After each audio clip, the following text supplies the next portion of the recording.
सर्वात मोठी बातमी शिवसेना ठाकरे गटात मोठी बंडखोरी सुरू असून काही आमदार एकनाथ शिंदेंच्या संपर्कात असल्याचे सांगितले जातंय। बंडखोरी टाळण्यासाठी उद्धव ठाकरे यांनी थेट येत्या मंगळवारी मातोश्रीवर बैठक बोलवली।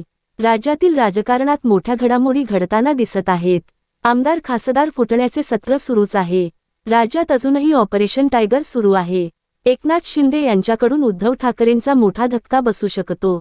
6 खासदार फोडून मोठा धक्का उपमुख्यमंत्री एकनाथ शिंदे यांनी उद्धव ठाकरेंना अगोदरच दिला। त्यामध्येच शिवसेना ठाकरे गटाचे नेते संजय राऊत यांनी मोठा दावा केला। संजय राऊत यांनी केलेल्या दाव्यानंतर मोठा भूकंप राज्याच्या राजकारणात आला।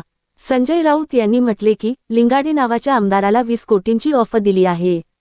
माहिती आहे किती पाहिजे तुम्हाला? संजय राऊत यांनी थेट आमदार धीरज लिंगाडे यांना 20 कोटीची ऑफर दिल्याचा दावा केल्याने एकच खळबळ उडाली।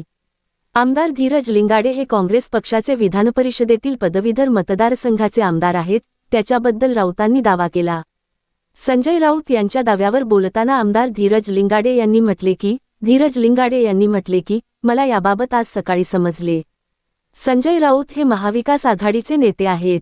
त्याच्या विधानाचे मला आश्चर्य वाटते। ते जे काही बोलले ते पूर्णपणे खोटे आहे। मला अशी कोणतीही ऑफर आली नाही। माझ्या संदर्भात जो काही दावा करण्यात आला तो खोटा आहे। मला कोणत्याही राजकीय पक्षाची ऑफर आली नाही।